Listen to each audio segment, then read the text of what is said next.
Welcome back to Respectfully, You're the Problem. I'm your host, Caroline. And real quick, if you are enjoying the podcast, leave me a 5-star review on Spotify, share an episode, or leave a comment. It helps more people find the show and learn how much of the problem they really are. So, today we're talking about emotional regulation and the blunt truth that nobody else is responsible for doing it for you.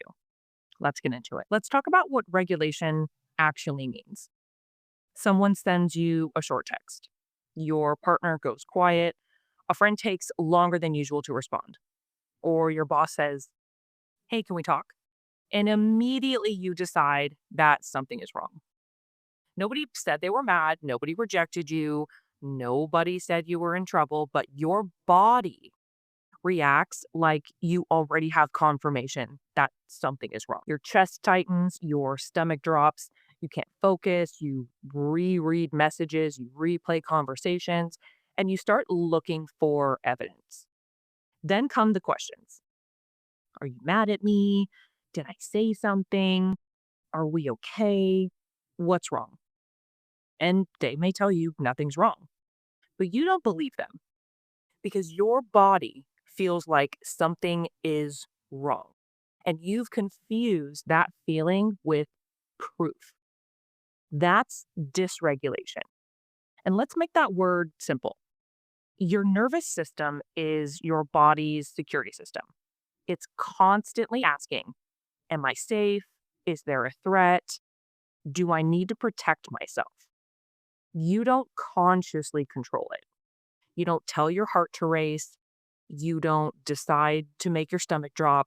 Your body reacts before you've had time to think. Sometimes it reacts to a real threat. Sometimes it reacts to something that reminds you of an old threat. And sometimes it just gets it wrong. When your body believes you're safe, you can think before you react. You can listen, you can communicate, you can tolerate an uncomfortable conversation. You can feel an emotion without immediately doing something about it. That is regulation. And regulation does not mean that you're calm all the time. It doesn't mean you're happy. It doesn't mean you've never felt hurt, anxious, angry, embarrassed, or afraid. It means those feelings are not making your decisions for you. It means you can be angry without becoming cruel. You can feel insecure without accusing someone of rejecting you. You can feel anxious without demanding an answer immediately. You can be hurt without trying to hurt somebody back. And you can feel embarrassed without deciding that everyone's judging you. You still feel it. You just don't hand the feeling control over your behavior. That is regulation. Dysregulation is what happens when your nervous system senses a threat and starts taking over. Your body goes into protection mode. Your nervous system does something called fight, flight, or freeze when this happens. So you may fight, you argue, you blame, you accuse, get defensive, raise your voice. You try to control the conversation or the other person. Or you may run, which is the flight. You leave, avoid the conversation, you shut the other person out, you threaten to end the relationship. You convince yourself that you don't care before someone else has the chance to hurt you. Or you may freeze. You go blank, shut down, you can't find your words, and you don't know what you feel. Or another option, you may try to keep everyone happy so that you can feel safe. This can look like you over explain. You apologize for things that you didn't do. You change yourself. You monitor everyone's mood. You ask for reassurance over and over. These are different behaviors, same goal. Your nervous system wants you to feel safe. The problem is that your nervous system doesn't only react to what is happening now, it reacts to what happened before. If you've ever been abandoned, betrayed, criticized, embarrassed, yelled at, or blindsided, your body remembers. So something small happens now, and your body reacts to all of it. A delayed response feels like abandonment. A quiet partner feels like rejection. Feedback feels like failure. A change in someone's tone feels like anger. Your body reacts. Then your brain tries to explain the reaction. And that part matters. Once your body feels threatened, your brain starts looking for the threat. And it will find one, even if it has to invent one. It takes a neutral situation and gives it a negative meaning. And that meaning creates a stronger emotion. The stronger emotion makes the story more believable. So now you aren't saying, I feel insecure. You're saying, I know something's wrong. No, you don't. You feel. Those are different things. Your nervous system's first reaction may not be your fault, but managing that reaction is still your responsibility. Now, people can support you, they can communicate clearly, they can offer reassurance, they can apologize when they have done something wrong, but they cannot make you feel safe every time your body decides there is danger. That is your job. Now, your feeling is real, okay, but your conclusion may be totally wrong. We need to separate what happened from what you decided it meant. So your partner came home quiet. That happened. You decide they're angry with me. No, you added that. Your friend maybe hasn't responded. That happened. You decide they don't care about me anymore. No, you added that. Or maybe your boss corrects your work. That happened. So you think they think I'm incompetent. Again, you added that. Sometimes maybe your conclusion is right. Maybe it isn't. But when you're dysregulated, you don't wait to find out. You feel something strongly. So you assume it must be true. I feel rejected becomes they rejected me. I feel embarrassed becomes I embarrassed myself. Those are different statements. A feeling tells you what happened inside of you. It does not prove what is happening around you. Okay, your feelings are real, but your conclusions are not automatically facts. And listen, don't get me wrong, you shouldn't ignore your instincts. It means you need to check them. Okay, you need to ask yourself, what actually happened? What did this person actually say? What did they actually do? And what part did I add? Sometimes you aren't reacting to someone's behavior. Sometimes you are reacting. Sometimes you are reacting to someone's behavior. Sometimes you are reacting to your past.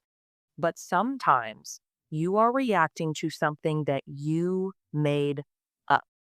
Okay, that is blunt, but it's true.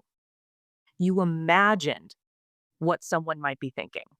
You reacted emotionally to your own assumption. Then you expected them to reassure you about something they never said. You created the problem. You experienced the problem. Now you want someone else to fix it? That is a pattern, and it is your responsibility to break it. And let's talk about what happens when reassurance becomes someone else's job. Now, reassurance is not bad. Everybody needs it sometimes. You can ask for support, you can ask for clarity, you can tell someone that you're struggling. That's normal. The problem starts when another person becomes the only way that you can feel okay. You ask them, "Are you upset with me?" They say no, but you still feel anxious. So you ask again, "Are you sure?" They say yes, but you still don't feel safe. So you start arguing against their answer. You just seem different. You're being short. I can tell when something's wrong. Now you aren't asking a question. You have already decided what is true. You're asking them to keep answering until the answer removes the feeling from your body. And they cannot do that. They can tell you the truth. They can't force your nervous system to accept it. That is why reassurance usually works for a few minutes. You get an answer, so you feel better. Then the doubt comes back. So you ask another question. You check their mood, you reread the message, you ask someone else what they think. Every time you do that, you teach your nervous system the same thing. I can't handle uncertainty. I can't calm myself. I need someone else to make me feel safe.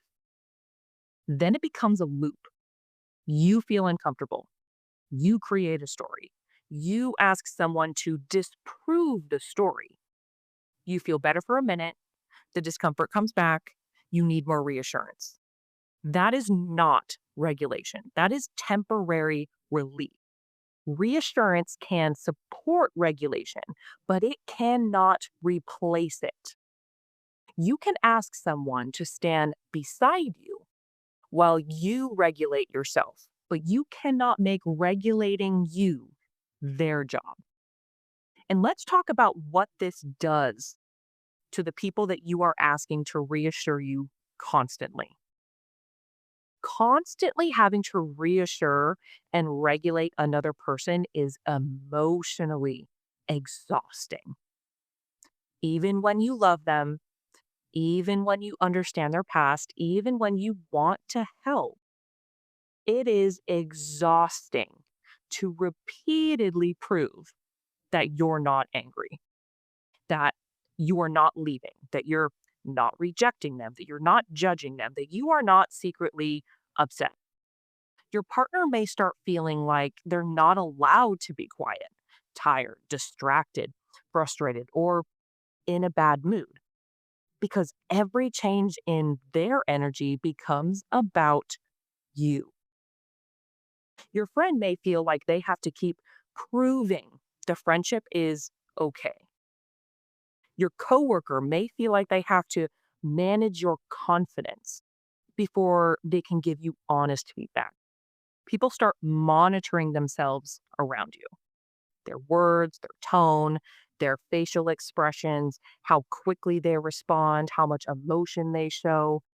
Now they aren't just managing themselves, they're managing you too. They feel pressure to give you the correct answer, use the correct tone, respond quickly enough, sound reassuring enough, repeat themselves enough times so that you are okay. They may even start hiding their own feelings because they don't want those feelings to become another situation that they have to talk you down from. That is emotionally taxing. It drains people and eventually it changes the relationship. they stop feeling comfortable. They start feeling careful. It can also feel like there is no right answer with you. They say nothing is wrong, but you don't believe them. They explain why they're quiet, but you are looking for another meeting. They reassure you, but you ask again.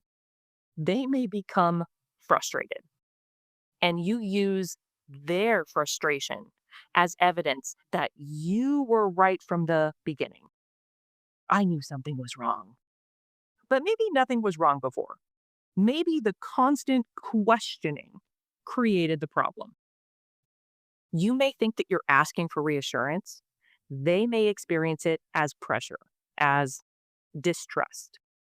They may feel like your emotional stability depends on their ability to say and do the right thing at all times. That is too much responsibility to put on another person. And over time, they may pull away. They may share less with you. They may stop telling you when they are upset. They may avoid honest conversations. They may keep parts of themselves from you because being honest means they'll have to manage your reaction. That is how a relationship loses emotional safety. When someone feels responsible for regulating you, the relationship stops being mutual. One person gets to react, the other person gets assigned the job of cleaning it up. One person gets reassurance, the other person carries the emotional workload. That is not balanced. There is a difference between support and responsibility. Support sounds like, I'm here while you work through this. Responsibility sounds like, I have to keep saying and doing the right things until you feel okay. Those are not the same thing. Someone can love you and still be very tired of reassuring you. Someone can understand your trauma and still refuse to keep paying for what someone else did. Someone can care about your feelings without accepting responsibility for them. And if someone is emotionally drained and constantly regulating you, that does not prove they don't care. It may mean that they have been carrying something that was never theirs to carry. And this doesn't mean that you're too much. It doesn't mean that you're impossible to love. It means you have a pattern. It means you are dysregulated. And that pattern and that dysregulation is hurting the relationship. But the pattern is yours to address. Now, taking responsibility for your emotions does not mean accepting bad behavior. Other people are responsible for how they treat you. They are responsible for being honest. They're responsible for respecting your boundaries. And they are responsible for apologizing when they do hurt you. But you are responsible for what you do with the feelings that follow. You are responsible for pausing, checking your interpretation, calming your body, speaking without accusing, setting a boundary, leaving when necessary. Regulation does not mean sitting quietly while someone treats you badly. Sometimes a regulated response is, this isn't okay. Sometimes it is ending the conversation or walking away from the entire relationship.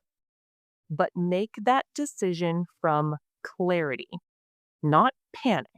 Someone's behavior may explain why you became activated. It does not excuse everything you do while you are activated. You are not responsible for the first feeling that shows up, but you are responsible for what you do next. And responsibility isn't blame. Responsibility means the next move belongs to you. So, What do we do in real time to begin regulating ourselves? When you feel urgency, do four things. First, pause, then settle, then separate, then respond. So, first, the pause. Do not send the paragraph. Do not confront the person immediately. Do not ask five people to analyze it for you. Do not make a major decision. Tell yourself, I am activated. I do not have to decide what this means yet. You can feel something without acting on it. An emotion is not an instruction. Okay, next, settle your body. Stop analyzing for a minute. Your body believes there is danger. Deal with that first. Slow your breathing. Make your exhale longer than your inhale. Unclench your jaw. Drop the shoulders. Put both feet on the floor. Walk away from your phone. You can go drink water, eat if you need to, take a shower, go outside, pray, sit somewhere quiet. Just do something physical and simple. Your body needs to come out of emergency mode before your brain can accurately judge the situation. You cannot reason clearly while your body is screaming that you are in danger.